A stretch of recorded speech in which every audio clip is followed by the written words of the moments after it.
Hi, everyone.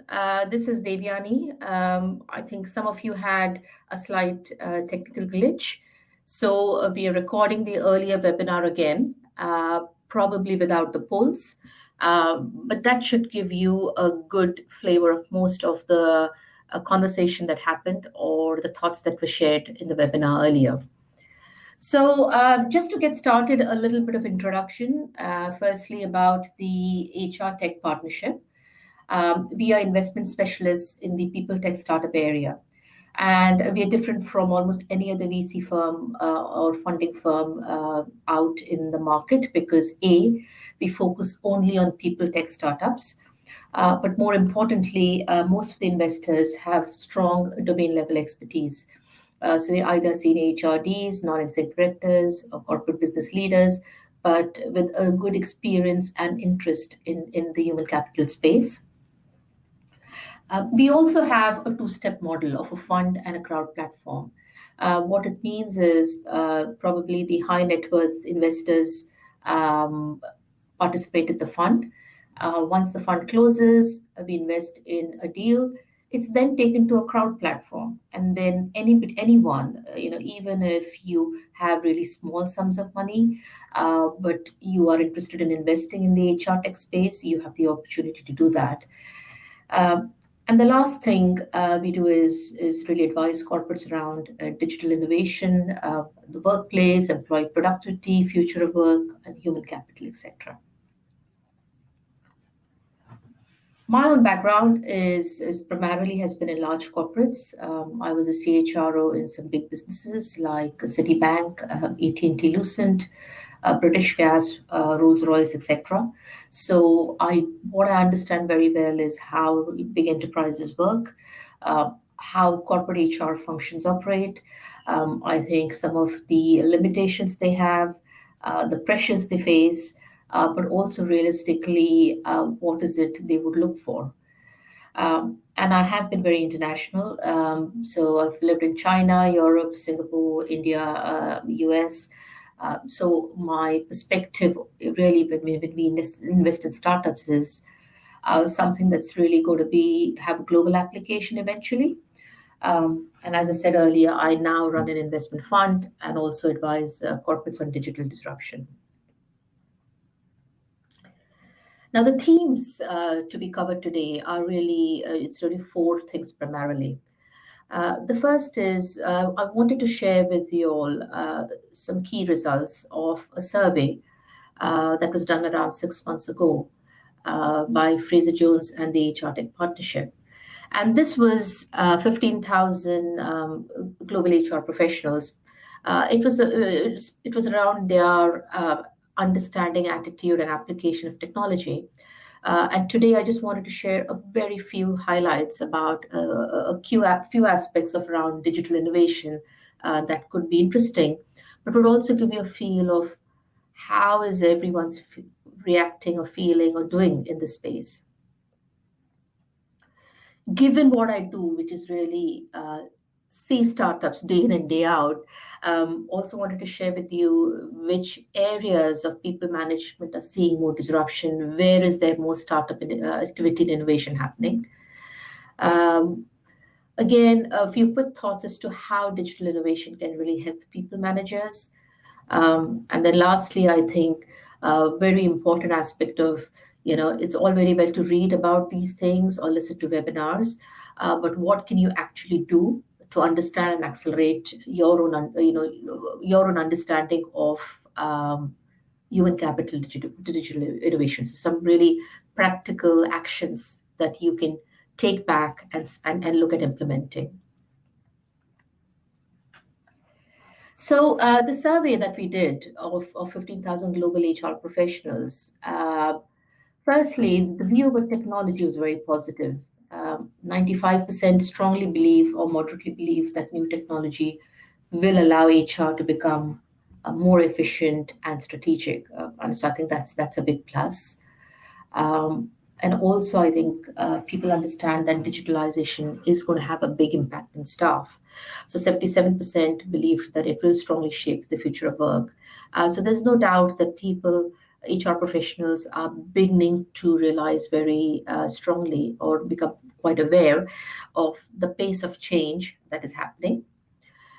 However, less than 25% are still actually adopting leading edge technology.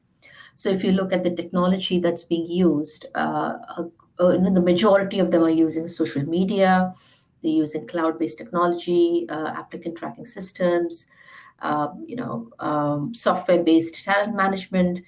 But if you look at machine learning, AI, robotics, the adoption is probably still in its early stages.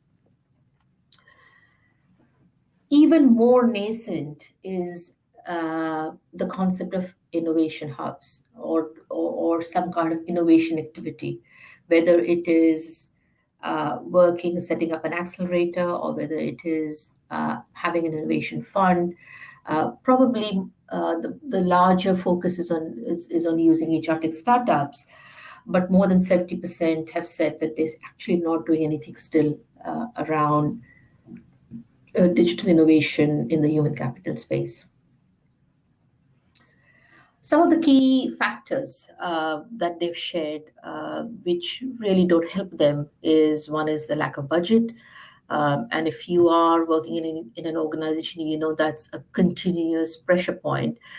Year on year, budgets tend to get smaller and smaller, not bigger.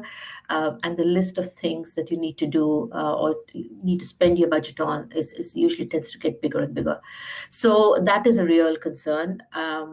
There is a lack of training, of understanding, of awareness around where to access digital AI solutions, how to use them, what's the risk of using them, etc. So I think education and awareness training is a real issue. The IT function typically is a strong partner in all this.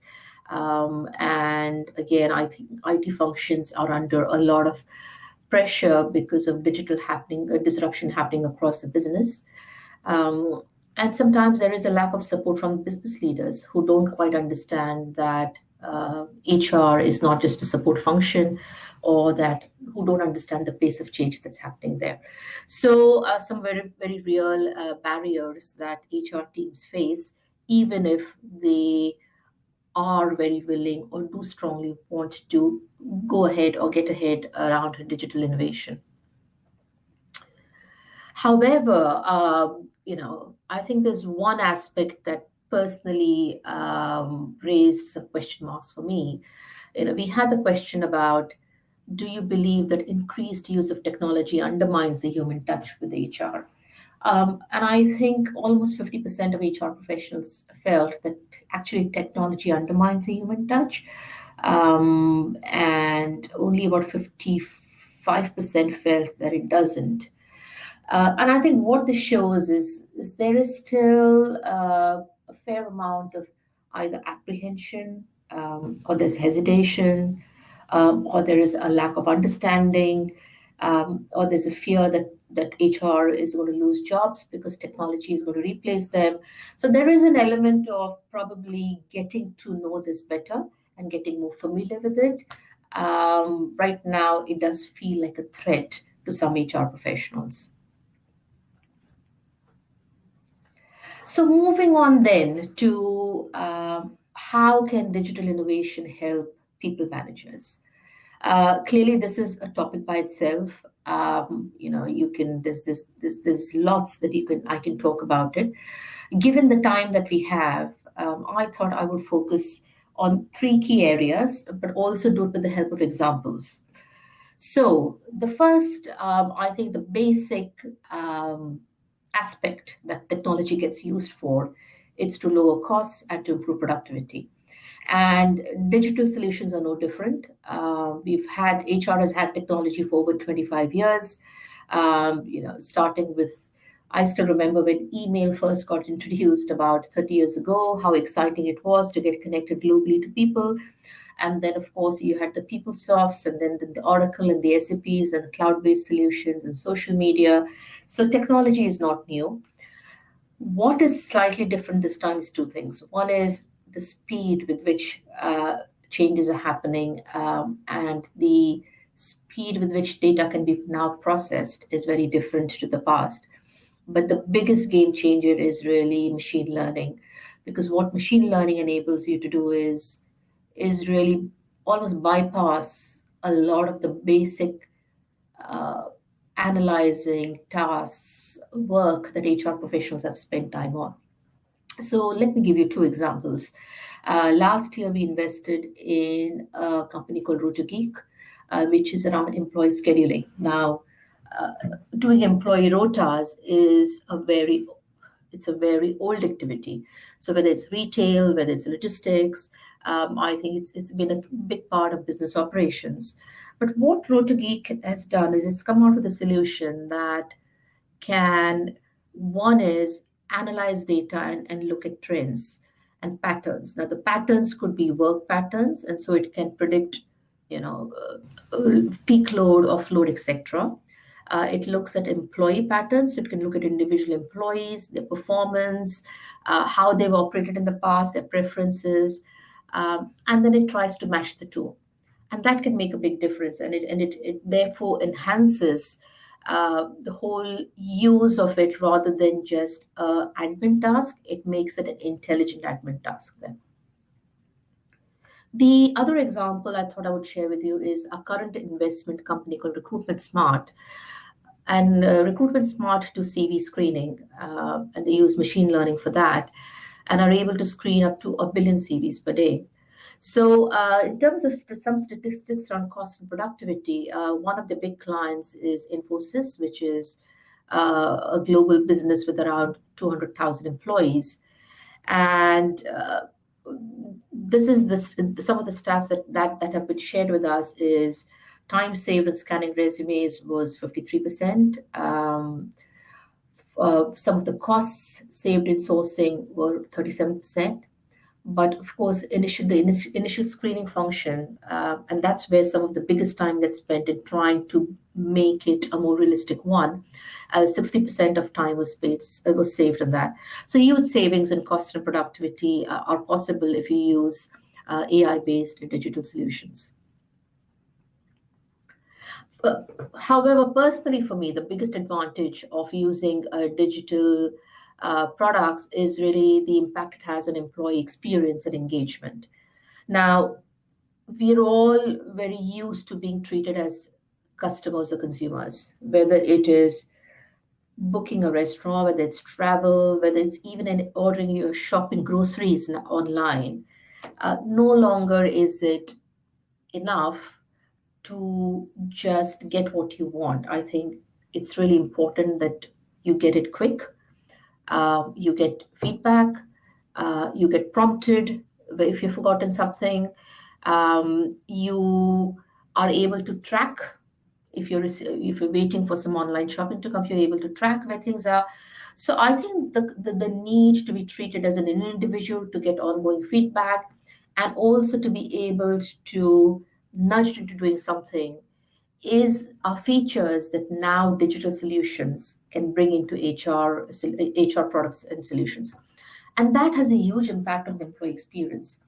So whether it's your candidate attraction and the candidate feels, whether it's through a bot that talks to them or whether it's augmented reality that helps them really understand and engage with the prospective organization, the whole employee experience can look different. With the learning and development, the emphasis is really on providing a personalized solution, which is curated.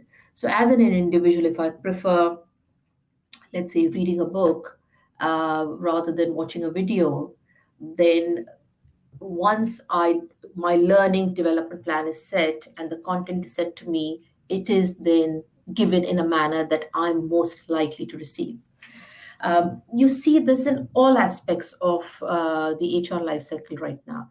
So I think a big key output of digital solutions is much stronger employee experience, much stronger engagement, and that can only be a big help for HR professionals. I think finally, the third key aspect that it helps HR is really to help them be strategic. Now, again, if you ask any HR leader, they will say being strategic is part of their job. And yet the reality is the way systems, and particularly data, has been available in the past, it's been very difficult. The focus has been on data in the past rather than what's going to help you in the future. And so analytics clearly is a big part of this, but analytics is also possible now because of artificial intelligence. So I think getting more strategic is a big, big advantage out of the digital innovation that's happening. And let me give you a simple example here. Employee surveys, not new. I think if, for the last 20 years, 25 years, I've been used to starting with, used to be a paper-based survey.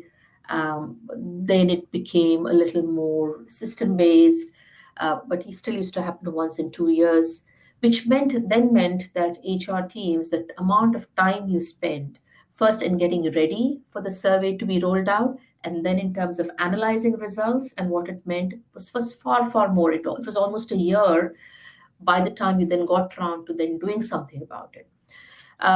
It's then moved on to pulse surveys, and so pulse surveys have become very popular, again using apps. And today now the trend is to use emotion sensing, and that makes it completely from it being quite an obtrusive process today.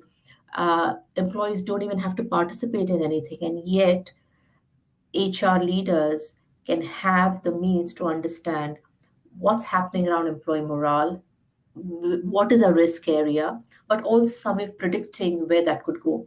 So I think getting strategic today is far easier because of the analytics and the solutions that are coming onto the market than it was 5 years ago.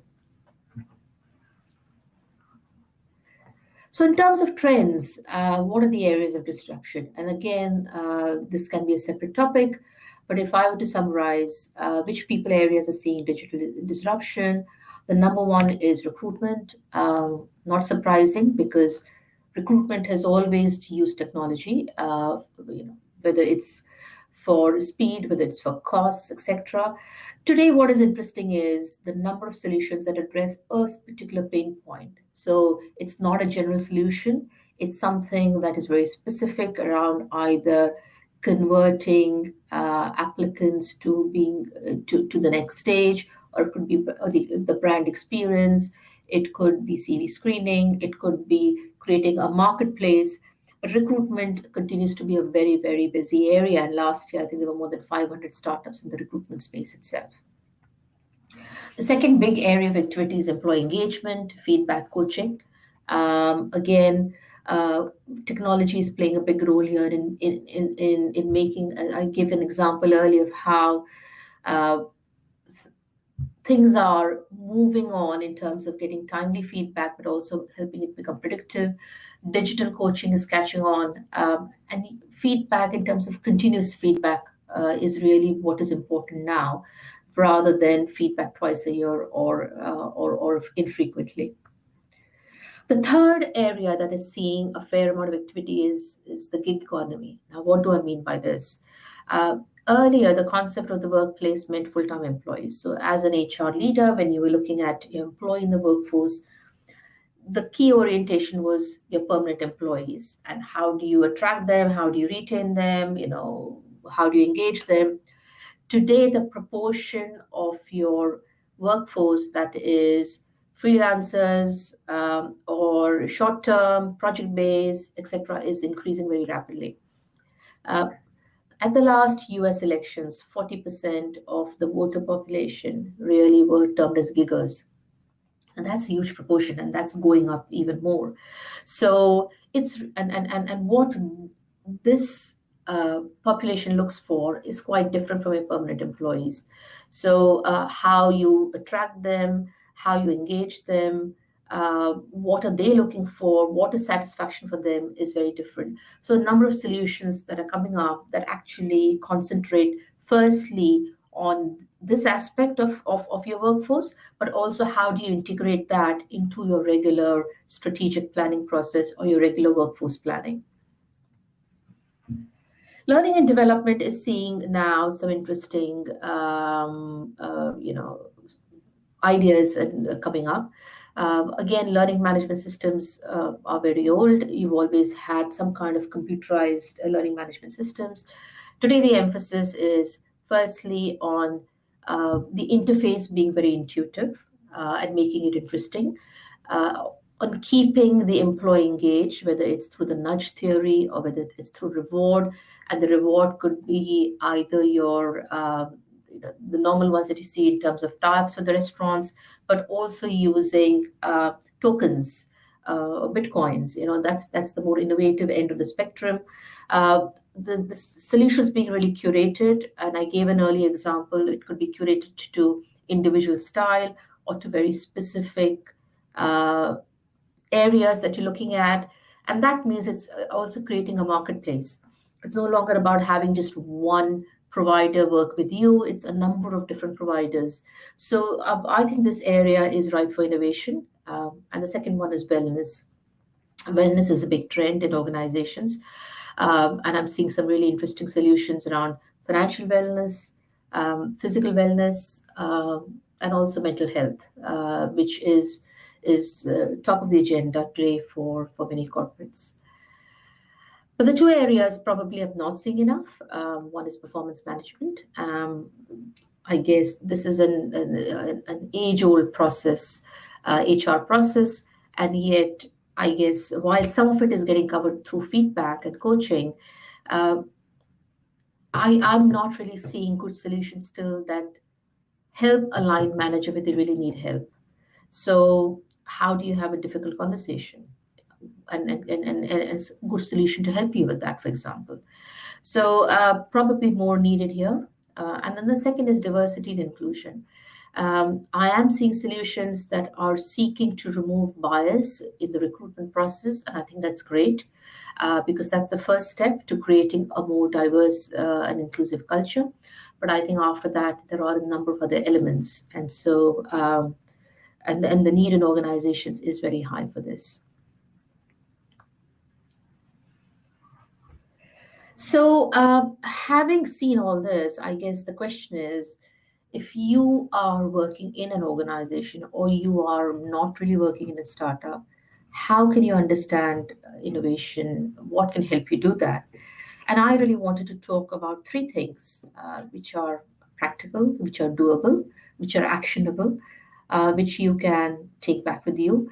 And I think even if you do one or two or ideally three, that would be great. I think that will help you come to grips and understand what is hype and what is real. So the first for me is really about actually using startups. Now, the word startup can be slightly misleading because people have this vision of, a group of probably really young people who don't quite know. There could be a risk to using. And yes, I think early startups fit into that category. But I think, firstly, the number of startups that are now being set up by people who actually have worked 10, 15 years in corporates and therefore really understand what is it corporates need, that's quite high. But they also bring practical experience of the problem that they're trying to address. The other one is that there's a whole range. And so you have what I call as scale-ups. Now, scale-ups are startups that are probably more mature. The product has not just been tested, but you have paid clients. You have demonstrated a track record in a few large organizations. So the risk to you as an organization in using them therefore goes down quite a bit. And unless you start using it, it's very difficult, I think, to really understand what does AI mean? What does, how are these analytics really going to be useful? And the great thing about using them is firstly, they're low cost. I've been in roles when I think large-scale HRIS implementations, which used to be the done thing, just getting the budget approved used to take 2 years because it involved millions of dollars. Today, using a startup or a scale-up, the cost very often is not more than £10 per person per employee. You could choose to just do it for a small group. You could start off with a group of 50 people, 100 people, or a particular team, see how the whole thing goes, and then decide to scale it up. The great thing about startups, many of these solutions, is they address a particular problem. It's not a general solution that you buy and then you hope that it works for what you actually need it for.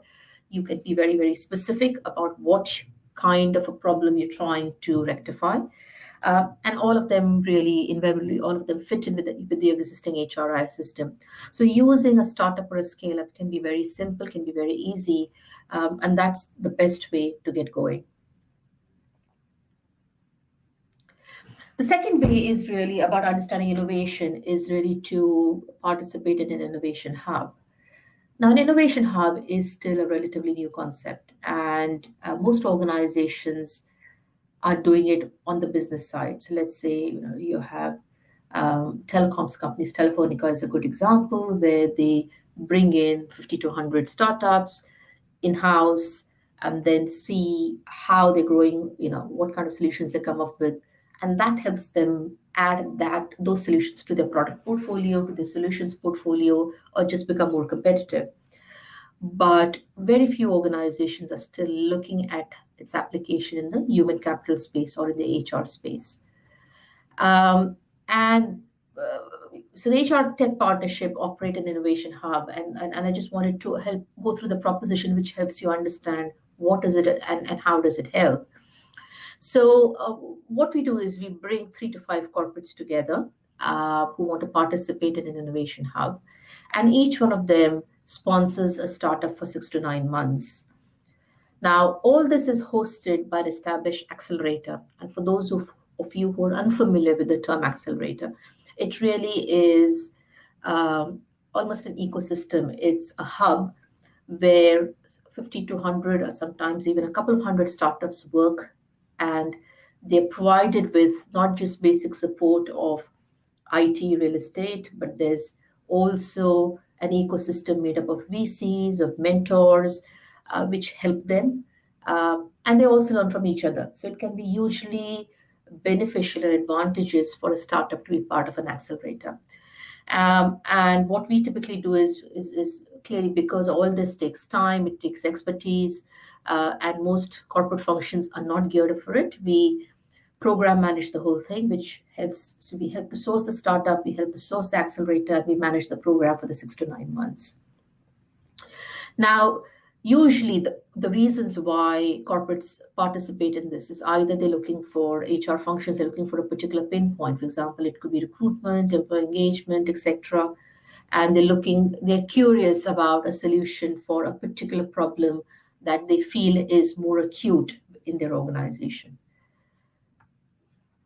Or it could be part of their CSR or human capital health and safety strategy. So for example, if wellness is important, or if diversity is important, or if reskilling is important, then you could look for a startup that's going to help you within that space. Sometimes it fits into your core business model. So for an insurance company, sponsoring a wellness startup could be great because they could add it as part of the product portfolio. Or a talent consultancy could look for a talent product, or a performance improvement consultancy could look for a performance improvement product. So I think the more clear you are as to why you're doing it, I think the sharper you can get about what you want and how it can help you. Some HR teams are doing it because they simply just want to learn about a new leading edge technology.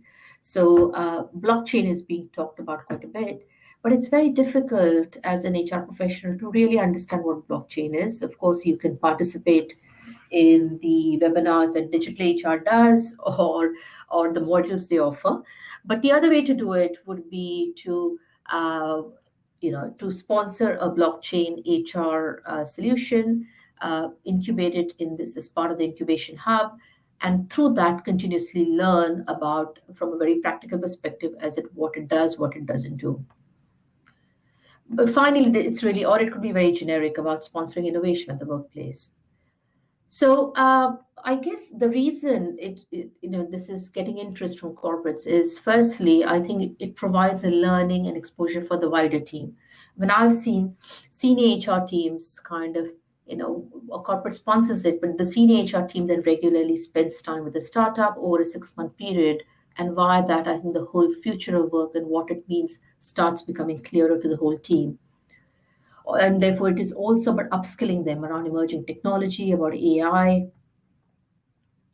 and it's safe because you're participating in a tried and tested model. Trying to do it in isolation in your own organization can be difficult, but sometimes you also don't attract good quality startups that way, because let's not forget, startups can be equally choosy about wanting to work with corporates. It's not just a one-way street.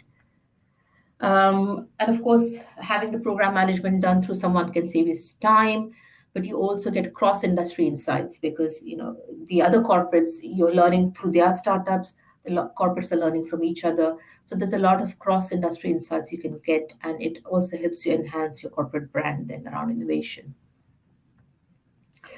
And finally, all this is about creating an agile organization. I mean, agile, I know, is getting to be a bit of a fad right now, but the reality is, with the pace of change, I think everyone has to step up their understanding of what's happening here. And the third, and probably one of my most favorite ways of learning innovation is investing. Now, angel investing, I'm sure most of you have heard the term. What it really means is invest in startups. But I think what it does is it really makes you look harder at what's happening in the ecosystem. And an offshoot of that can be crowdfunding. Again, I don't know how familiar you are with crowdfunding. And the earlier poll that we did ask folks about whether they were angel investing themselves, how they would feel about crowdfunding. But crowdfunding really is going to a platform where you have a lot more people and you can put in much smaller sums of money. And I mentioned to you that the HR Tech partnership uses the model of both bringing in angel investors and then taking the investee company to a crowdfunding platform. And the reason behind doing that is not everyone has a lot of money to invest in a fund, but if you do have some money, and if you can do it in the HR space, which you understand well, but also the fund, if you have the fund backing an investment and the fund does have senior HR people, your risk level goes down. But what it also does is it helps you sharpen your commercial acumen. Today, it's increasingly important for an HR professional to be a good business professional, to be a good commercial professional. And I think by investing, it sharpens your understanding of um, what is the market, what is the competition, what do the financial projections look like, what do growth and sales projections look like, and you have an opportunity to interact with the startup around that, but then also actively help them in that space. So personally, my what I found is the investors in my fund have come in primarily from the perspective of learning. Yes, financial returns are important, but I think what they understood early on is this is changing. As senior leaders, you need to be strategic. It's very difficult sometimes to do it in your own organization, but this is a great way for them to be in touch with the changing landscape. And therefore, in their role as senior HR leaders, they are able to be far more effective then. And so, just to again give you an example of our current investing company, Recruitment Smart, I actually came across them more than a year ago. They were still in pilot phase. Because I'm quite well connected to corporates, I could ask the CHRO of the company that they were doing the pilot in, who kind of gave me pretty good inside information on how the pilot was going, which was going well. They then got a big order with the same company, but my investors then met with them, and from an investment perspective, it's not just a solution. You look at the quality of the founding team, which is great. You look at partnerships, because in HR, for a startup to really scale up, particularly if it's for big enterprise, then partnerships become really important. And we found Recruitment Smart had been accepted by SAP, by Oracle, and Accenture as partners, which was a very good sign. And so we've gone ahead with the investment, and next week it goes live in Cedars. So if anybody is interested in testing out the crowdfunding aspect, feel free to either register on my website or to go to Cedars. and see whether the recruitment smart proposition is something that interests you then. So I think I've spoken a lot about how the digital landscape is changing, which aspects of HR are getting disrupted far more rapidly. What are some of the ways that you can learn about and get more familiar with digital innovation? And what I want to do is now end on a short piece of information, which I think really symbolizes what's happening in the space. Now, we all know that technology is changing things. I think the biggest issue, however, is nobody still knows how fast this is going to happen. So if you think it's another 5 to 10 years away, clearly you're way off the mark. But let me share this with you. Last year, McKinsey came out with this estimate that 50% of all work done by humans is expected to be automated by 2030. So that was about 13 years out, and that was their estimate. Just a year later, and I'm really talking of really 12 months later, the World Economic Forum has changed that to firstly 52%, but the important thing is they now expect that to happen by 2025, which is really just 7 years away. And I wouldn't be surprised at all if by next year that estimate gets revised to just in 2 to 3 years' time. So the thought I want to leave with all of you is digital disruption is not just a buzzword. It's happening rapidly, but it also has a lot of potential. And clearly you can either treat it as an opportunity and jump on to really getting more familiar with it and harnessing it so that you make your role far more value added to the organization. Or if you're not careful, you could get left behind. Thank you.